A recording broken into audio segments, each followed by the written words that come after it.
President Ferdinand Marcos Jr. Senate slate under the banner of Alianza para sa Bagong Pilipinas were all present to campaign in Iloilo as their second stop in the 90-day campaign period for the 2025 midterm elections. During the event, incumbent senators highlighted their achievements and addressed criticisms about their performance.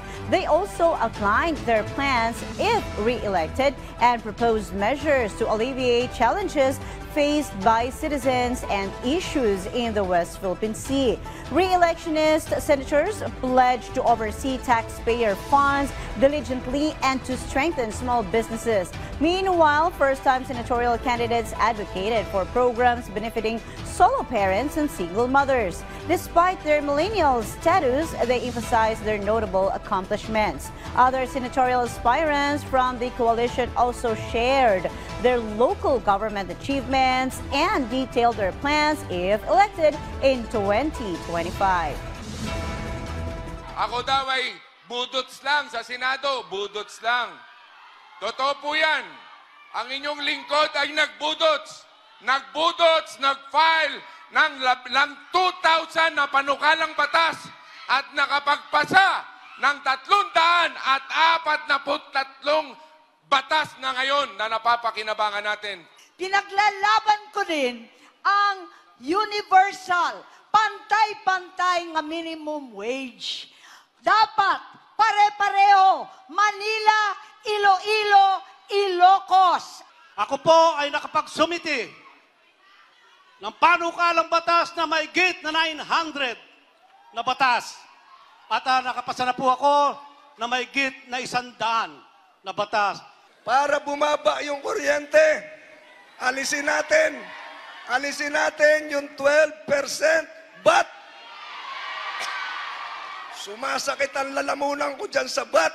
Hawak-hawak ko po isang sulat, ibibigay ko kay Presidente Marcos mamaya, kung saan hinihiling natin magkaroon ng isang West Philippine Sea Command na magbabantay sa ating karagatan. Mga nanay, tatay! Sing pareho sa mga nanay, isa lang ang atong pangarap sa atong mga bata. Ang maayo na kinabuhi, tama? Hindi magiging bantay sa lakay sa pambansang budget. Ang aking track record ang siyang magpapatunay na ako ay laging lumalaban, lalo na sa pagbabantay at paggamit ng maayos sa ating pambansang budget. God willing, ako'y makabalik.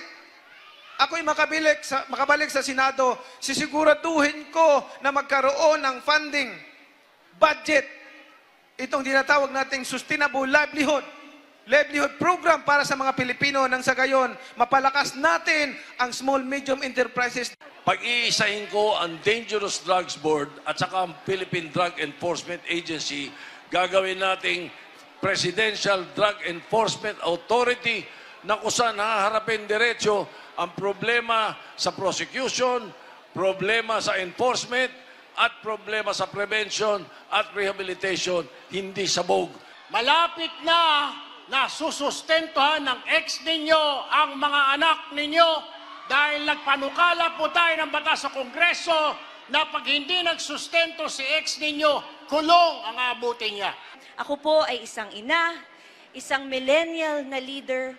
Sapat na po ang higit sa 15 years ko pong pagtatrabaho or pagninegosyo sa pribadong sektor, sa sektor ng pabahay, maging ang aking 2 termino bilang kongresista. Sapat na po ang aking karanasan para ngayon po ipagpatuloy natin ang pagtutok sa pagbigay ng trabaho. 2,000 pamilya, 2,000 ang naiahon sa kahirapan. Hindi na ho sila quote-unquote squatter ngayon, landowners na. Sa tingin ko po, kailangan po natin ng better services. Unang-una para sa better healthcare, makapagbigay po tayo ng libreng gamot sa mga senior citizen.